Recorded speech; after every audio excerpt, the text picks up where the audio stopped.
Every time I see a train door open, I head for it. And by the way, I can say it now since I know there's different leadership. I used to about 15% of the time ride with the engineers, for real. And I'm the only guy that I'm aware of when I stopped riding Amtrak that had a key to get in the back. So you can tell your predecessor, he's gone. Look, hello, Baltimore. Is there any organized labor and any unions in the house? You're making a run, man. Well, Brandon Scott, thank you for the passport into this great city. And Governor Westmore, Lieutenant Governor Miller, I can't tell you how much I appreciate you being here, and all the money you committed to make this thing work as well. And two of my best buddies in the United States Congress, I think, no hyperbole, the two of the best United States senators I've ever served with, and I served there for 36 years in the Senate, Ben Cardin and Chris Van Hollen. Ben and Chris, thank you, thank you, thank you. And Kwasi and Fumi, I tell you what, when I get in real trouble, that's the guy I call. There you are, sitting right in front. You helped us get so much of this done, including the project we're here to celebrate. Thank you. You know, look, thanks to the members of the Maryland delegation and Congressman John Sarbanes. He and his dad and I talked a lot about Amtrak, spent a lot of time working on it. Dutch, you're still here, aren't you? I saw, there you go. Hey, Dutch, good to see you. As well as Steny Hoyer, probably one of the best leaders we've ever had. Steny, you're a hell of a guy, right? For real. I've kid Steny for years. He represents the western shore of Delaware. We call the Delmarva Peninsula. We got into it all, at any rate. Steny, you're the best and one of the greatest champions this state has ever had, and an incredible majority leader, and continues to serve Maryland very well. You know, I mean this sincerely. I don't think there's a better delegation in the entire United States of America than the delegation here in Maryland, including your state legislatures as well.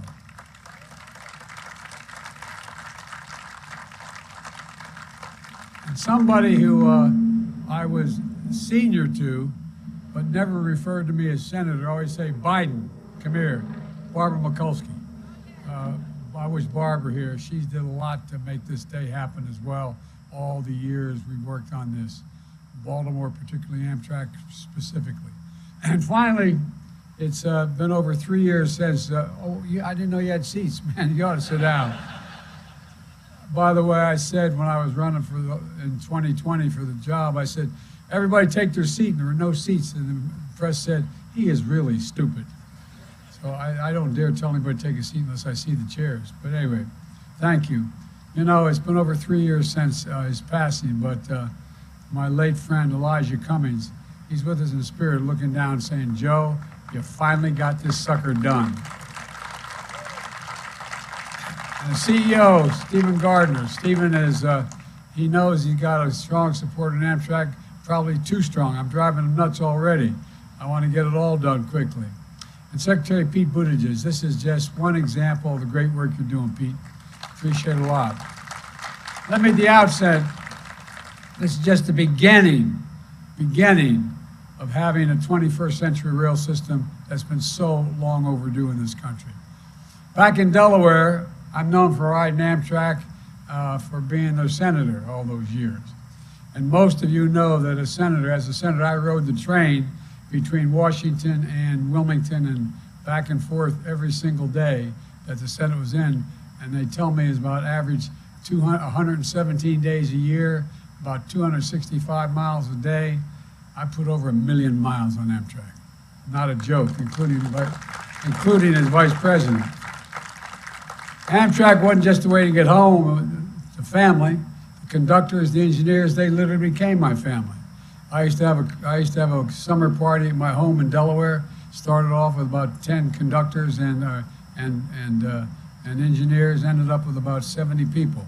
They became my friends. Went an awful lot of their children's weddings and, unfortunately, funerals of them. When I was vice president, I flew over 1 million miles on Air Force Two, and I was going home as the United States, as vice president, and one of the conductors said to me, "Hey Joe, big deal, million, whatever, 200, you said you've traveled over 1 million miles on Amtrak." I said, "How the hell do you know that?" And they added it up at their, but folks, look, I made 1,000 trips through this tunnel, so I've been through this tunnel 1,000 times. And, you know, but when folks talk about how badly the Baltimore tunnel needs an upgrade, you don't need me to tell you. I've been there, and you've been there too. I also know that it's not just Amtrak. I know how important this tunnel is to commuter rail, and MARC rail back and forth to Washington. And I know how much it matters to the entire Northeast corridor from here to Boston, that it matters a great deal. For years, people talked about fixing this tunnel. Well, I think I made one of the few guys back in the early 80s. I actually walked into the tunnel with some of the construction workers. You ought to get inside and see it. This is a 150-year-old tunnel. You wonder how in the hell it's still standing. And with the Bipartisan Infrastructure Law, though, we're finally getting it done. This law is the most significant investment in American roads, bridges, since the interstate highway system. And it's the single most significant investment in rail in America since Amtrak was created 50 years ago. And through the infrastructure law, we're going to invest over $4 billion to replace the existing Baltimore and Potomac Tunnel. And that's why it's so important.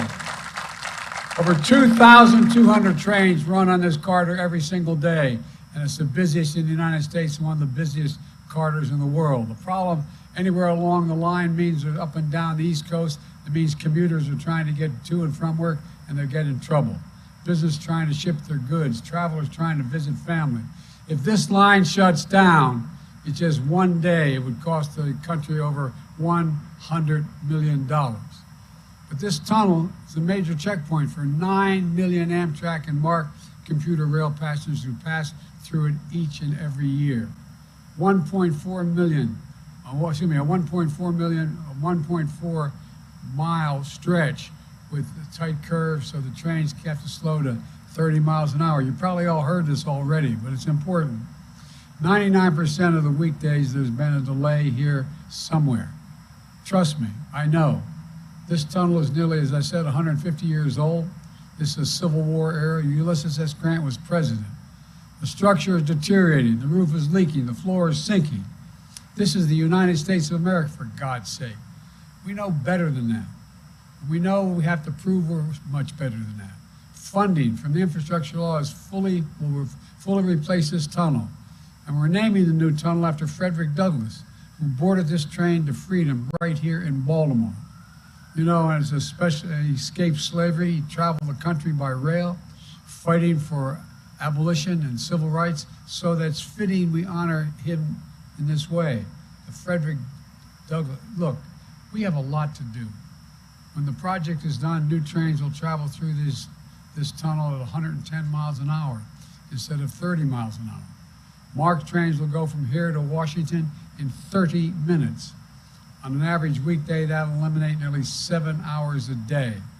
The Frederick Douglass Tunnel will be all electric, and we will continue to invest in rail to make it easier for people to use its potential to take thousands of vehicles off the highways, including the interstate, and save millions of barrels of oil, reducing pollution. All the studies show if you can get from point A to point B by rail faster than you can by automobile, you take the rail. This is going to be a game changer for the environment as well. And so this is what we're doing across the country, not just here. Tomorrow I'll be in New York for a similar announcement, the Hudson Tunnel Project, and a critical juncture in the Northeast Corridor. Earlier this month I was in Kentucky with the Republican leader, and they're standing there, and the Republican governor, and also Democratic leaders. Over $1 billion is being spent on the Brent Spence Bridge over the Ohio River connecting Ohio and Kentucky. We're repairing the original bridge and building an entirely new one parallel to it. Each day, trucks carry about $2 billion worth of freight across that bridge from Florida to Canada. And it was built 60 years ago. Folks have been talking about fixing it for decades, but now we're finally going to get it done. And we're not stopping there. We're closing the digital divide. Nearly 175,000 households in Maryland who haven't had access to high-speed internet are now getting access to it through this infrastructure law, bipartisan infrastructure law. And our broadband program is estimated to create 200,000 jobs across the country just putting it in the ground. And it's all union work. And today,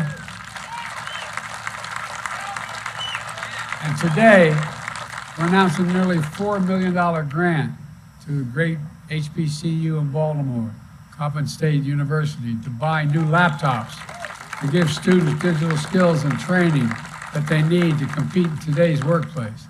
The Army Corps of Engineers spends millions each year dredging to keep shipping channels clear of the Port of Baltimore and help bring larger ships and more cargo in and out of Maryland. Now, we're investing another $84 million in infrastructure law to take the dredged material and restore the mid-bay islands on the Chesapeake, a critical habitat for fish and shellfish and birds. And these islands are central to the fishing and tourist industry. There's a lot we're going to get done. And one of the things about the infrastructure law I'm most excited about is we're doing all this with workers, with products made in America, with union labor. In fact, today we're announcing this project will be built under a project labor agreement. These agreements are agreements that contractors and unions put in place before the construction begins. They ensure major projects are handled by well-trained, highly skilled union workers, resolve disputes ahead of time, ensuring safer work sites, avoiding disruptions and work stoppages that can cause expensive delays down the line. So they're not just good workers, they're good taxpayers too. Amtrak and the building trades have agreed that the project labor agreement will be in place not just here in Baltimore, but all across major rail construction projects up and down the Northeast Corridor.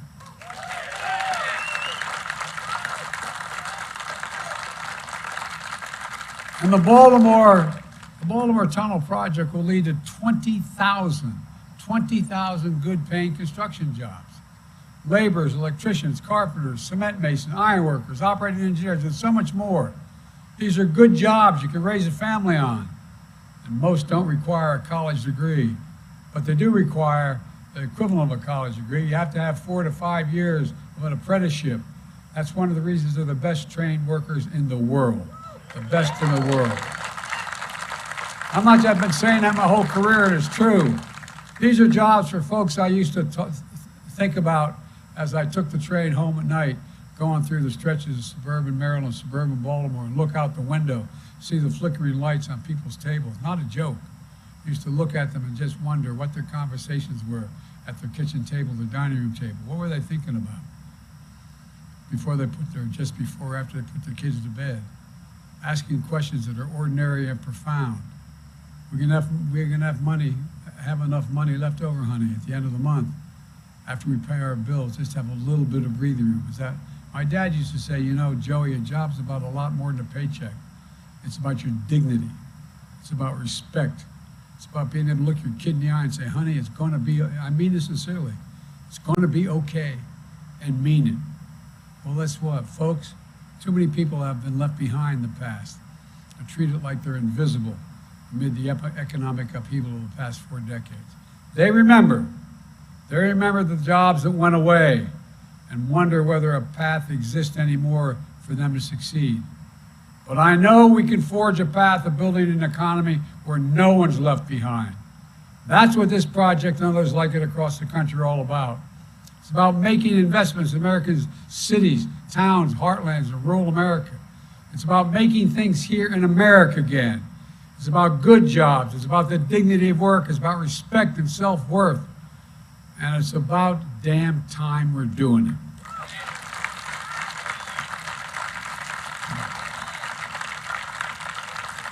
We're going through 4 decades where we exported jobs and imported product. We're exporting product and importing jobs now. For too long, we've talked about asserting America's leadership and building the best economy in the world. Well, we have to have the best economy in the world, you have to have the best infrastructure in the world. That's not hyperbole, it's a fact. To get products to market, to create thousands of good-paying jobs. For most of the last century, we led the world by a significant margin because we invested in our people, we invested in ourselves, we invested in research and development. But along the way, we stopped. We used to rank #1 in the world in research and development. Now we rank #9. China used to rank #8. Now it ranks #2. The risk of losing our edge as a nation and China and the rest of the world catching up is real. For decades, the backbone of America, the middle class, has been hollowed out. Too many good-paying manufacturing jobs move overseas because labor was cheaper. Jobs moved overseas and factories closed down. Once thriving cities and towns became shadows of themselves, what they used to be. When Carrier, one of the biggest manufacturers in Syracuse, New York, stopped making air conditioners, the town went in decline. Now, Micron's enormous investment of semiconductors in Syracuse is bringing it all back and more. Same thing's happened in Lordstown, Ohio, when GM shut down their auto factory. But this past year, thanks to all we're doing with electric vehicles, GM and LG announced they'll hire thousands of workers to build the new electric vehicle batteries. And when these towns were hollowed out, something else was lost. Their pride, their sense of self-esteem. Folks, these are the effects of the so-called trickle-down economics. The view from Park Avenue that says, when the wealthy do well, it will all trickle down to everybody else. Not in the family I was raised, it didn't work that way. But there's another one that I hold, that whole folks in Baltimore hold as well. Our folks in cities were born in Scranton, Pennsylvania, and grew up in Claymont, Delaware like I did. They view the backbone of America. They are the backbone. They're the people who get up every morning and go to work just to bust their necks trying to make an honest living. Look, folks, I've said it many times. Wall Street did not build this country. The middle class built this country. And unions built the middle class. That's a fact. I ran for president to build an economy from the bottom up and the middle out. To bring back good-paying jobs you can raise a family on, whether or not you went to college. To give working families a little more breathing room. To invest in ourselves again, to invest in America again. And that's what we've done. My first 2 years in office, we have 2 of the strongest years of economic growth and job growth in American history. We've created 11 million new jobs, including 750,000 manufacturing jobs, and we're just getting started. Where in God's name is it written that America can't lead the world in manufacturing again? I don't know where that's written. In addition, there's been a major private investment, totaling nearly $300 billion in American manufacturing, including for semiconductors and small computer chips that power virtually everything in our lives, from cell phones to automobiles to artificial intelligence. You know, what a lot of people don't remember or don't know, we invented the computer chip in America. We invented it, and we made it more sophisticated. 30 years ago, America had more than 30% of the global chip production, worth tens of billions of dollars. But today, we produce only around 10% of the world's chips. Instead of the supply chain for these chips starting with us, it starts with countries you can't rely on. New automobiles need 3,000 of these chips just to be made. When overseas factories make these chips shut down during the pandemic, automakers in America had to shut down their product lines too. We couldn't produce enough cars because we didn't have enough chips. We can't ever let that happen again. That's why we came together to pass the Bipartisan Chips and Science Act, and we're seeing the results now. Just a few hours north here, IBM invested $20 billion in its facility in Poughkeepsie, New York, in semiconductor design and manufacturing, quantum computing, artificial intelligence. Intel is investing $20 billion building 2 chip factories, fabrication facilities, just outside of Columbus, Ohio. $100 billion with Micron in Syracuse, $40 billion with TMSC in Phoenix. Our economic agenda has ignited a boom in manufacturing, from semiconductors to electric vehicles to advanced batteries. They're going to power those vehicles, and in addition to that, Anybody from the IBW here? 500,000 charging stations you're going to build in America so you can go from coast to coast to coast. Look, there's much more to say about what we're going to be doing to modernize American rail. Let me close with this, because if we don't get it by 1:15, we're all here for the next 2 hours, almost. When America sees these projects popping up across the country, it sends a really important message. When we work together, there's not a damn thing we can't do. There's nothing beyond our capacity. We can move this. We can move this nation forward. And it sends another message as well. A message of pride. Pride in our country. Pride in what we can do when we do it together. You've heard me say it, and I apologize for repeating, but as long as I'm here, I'm going to say it. That has never been a good bet. Never been a good bet to bet against America. Never. I can honestly say, as I stand here today, I have never been more optimistic about America's future. You just have to remember who in God's name we are. We're the United States of America. There's nothing beyond our capacity when we work together. We've never failed to meet an objective when we set our mind to it. So it's about time we say, once again, we're going to lead the world in the second quarter of the 21st century. May God bless you all, and may God protect our troops. Thank you, thank you, thank you.